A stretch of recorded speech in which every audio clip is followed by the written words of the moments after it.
Hello everyone, myself Harsh, and today I am going to tell you the new words and some exercises of our chapter that is I Love My India. It is chapter 17 of English. So let's get started. So first new words is social. Social का meaning होता है सामाजिक। सामाजिक जो समाज से जुड़ा हो या जो भी जो समाज एक तरह से लोग होता है, जो हमारे आसपास के लोग हैं वो समाज होता है।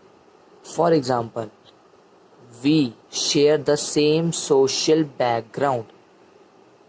हम सेम सोशल बैकग्राउंड शेयर करते हैं। इसका मतलब ये है कि हमारा जो बैकग्राउंड है, जहाँ से हम आए हैं, वो सेम है। सामाजिक बैकग्राउंड वो सेम है। तो ये है फर्स्ट एग्जाम्पल। तो सेकंड आया है हमारा रिलीजियस। रिलीजियस मतलब धार्मिक, जो कि भगवान से जुड़ा हुआ हो, वो धार्मिक होता है। एग्जाम्पल ले लेते हैं हम। एग्जाम्पल हो गया जैसे he is deeply religious. He is deeply religious, वो काफ़ी धार्मिक है। And goes to church twice a week, और चर्च हफ्ते में 2 बार जाता है। सो ये रिलीजियस हो गया। ज़्यादा एलाबोरेट नहीं करूँगा क्योंकि आप समझ गए होंगे। धार्मिक जो कि रिलीजियस होगा। नेक्स्ट आ जाता है इंटीग्रिटी। इंटीग्रिटी का मतलब है अखंडता। अखंडता का मतलब भी क्या हुआ, जैसे कि ऑनेस्ट कह सकते हैं हम, ईमानदारी जो कह सकते हैं, अखंडता दिखाती है। Integrity shows integrity. So example ले लेते हैं हम। So no one doubted that the president was a man of the highest integrity. किसी को भी संदेह या शक नहीं था कि जो प्रेसिडेंट है वो was a man of highest integrity. वो मैन है हाइस्ट इंटीग्रिटी का, यानी कि ऑनेस्ट है, ये कहना चाह रहा है इसमें। सो ये है इसमें। नेक्स्ट है हमारा अट्रैक्शन। अट्रैक्शन का नॉर्मल मीनिंग हमें यानी कि आकर्षण होना, किसी से अट्रैक्शन होना यानी कि आकर्षण हो जाना। इसका हम एग्जांपल लेते हैं। For example, Disney World is one of the Florida's major tourist attraction. Disney World जो है फ्लोरिडा का बहुत बड़ा पर्यटक आकर्षण है। ठीक है, यानी कि ये जो डिज्नी वर्ल्ड है, इससे लोग टूरिस्ट जो है आकर्ष वो हो रहे हैं, अट्रैक्ट हो रहे हैं, क्योंकि ये बहुत ज़्यादा अच्छा है। सो अट्रैक्शन का मतलब आकर्षण होता है किसी भी चीज़ का। नेक्स्ट वर्ड है हमारा टूरिस्ट। टूरिस्ट का मतलब पर्यटक जो बाहर से आते हैं, हमारे बाहर कंट्री के जो हमारे देश में आते हैं, वो पर्यटक कहलाते हैं। ठीक है, एग्जाम्पल ले लेते हैं। The tourist are coming to India. जो टूरिस्ट है वो इंडिया आ रहे हैं। ठीक है, जो टूरिस्ट का मतलब पर्यटक जो बाहर से आ रहा है। कोई किसी देश में अगर हम जा रहे हैं तो हम उनके लिए टूरिस्ट कहलाएंगे। ठीक है, सो ये था। Next is our unity in diversity. हमारा यूनिटी इन डाइवर्सिटी है नेक्स्ट। इसका मतलब होता है अनेकता में एकता। इसका क्या मतलब हुआ, सब अनेकता में एकता। इसका मतलब ये है यूनिटी। डाइवर्सिटी का मतलब पहले तो हम देख लेते हैं डाइवर्सिटी का मतलब क्या है। डाइवर्सिटी का मतलब होता है it is a wide variety of something, किसी भी चीज़ की wide variety. And unity in diversity, लोगों में यूनिटी, एकता होना, सब में एकता होना, यूनिटी एंड डाइवर्सिटी। तो यूनिटी एंड डाइवर्सिटी का मतलब ये होता है।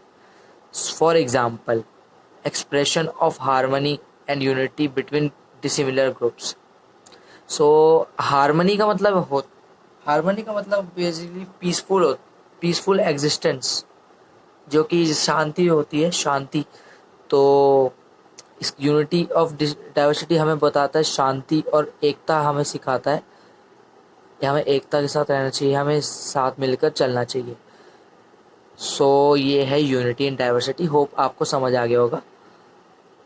नेक्स्ट है बाइंडिंग। बाइंडिंग मतलब जोड़ना किसी भी चीज़ को। फॉर इसके एग्जाम्पल लेते हैं। For example, India and US are good friends, they are binding a strong relationship between 2 countries. India US अच्छे फ्रेंड्स हैं. They are binding a strong relationship between 2 countries. So ये था बाइंडिंग का. So अब हम लोग आ जाते हैं वर्ड पावर में. वर्ड पावर इसमें है fill in the blanks with the following words given in the box. Basically हमें इसमें क्या करना है, जो हमें कुछ बॉक्स में वर्ड्स दे रखे हैं एंड सेंटेंसेस दे रखे हैं, इसमें फिल इन द ब्लैंक्स हमें कंप्लीट करने हैं. Alright, by using this stuff. First of all है I love my motherland. Motherland मतलब हमारी कंट्री है, जिस देश से हम पैदा हुए हैं. So I love my motherland, इसका मदरलैंड होगा. There is a big diversity in Indian culture. हमारे इंडियन कल्चर में बहुत बड़ी डाइवर्सिटी है. डाइवर्सिटी मतलब वाइड वेराइटी है किसी भी चीज़ की, कल्चर की. नेक्स्ट है कलरफुल फ्लावर्स अट्रैक्ट बीज. जो खुशबूदार जो रंग बिरंगे फूल है वो बीज को अट्रैक्ट करते हैं. ठीक है. नेक्स्ट है हमारा स्ट्रेंथ. स्ट्रेंथ है हमारा, the strength lies in your unity. हमारी स्ट्रेंथ, हमारी ताकत हमारी एकता में है. ठीक है, इसमें ये बता रहे सेंटेंस है. And the last, I am proud to be an Indian. मैं भारतीय होने पर गर्व करता हूँ. ठीक है, तो ये था fill in the blanks. And coming on to our last topic, that is language practice. So use the words given in the table and make complete sentences. So here in this question हमें क्या करना है, यहाँ पे कुछ nouns दे रखे हैं, pronouns दे रखे हैं, कुछ pronouns दे रखे हैं, कुछ helping verb दे रखे हैं, कुछ verb दे रखे हैं, कुछ एक article दे रखा है और उसके साथ कुछ objects वगैरह दे रखे हैं. तो आपको क्या करना है, इन्हें join करके एक meaningful sentence बनाना है, complete करना है. So पहला क्या हो सकता है, आई के साथ हमेशा एम आता है. तो I am singing a song. So I am singing a song पहला हो गया. एंड यू के साथ हमेशा आर आता है, इज और एम नहीं आता है. ठीक है, तो you are flying a kite. तुम पतंग उड़ा रहे हो.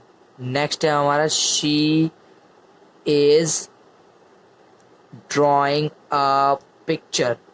वह पिक्चर बना रही है, ड्रॉ कर रही है. नेक्स्ट है he is eating a mango.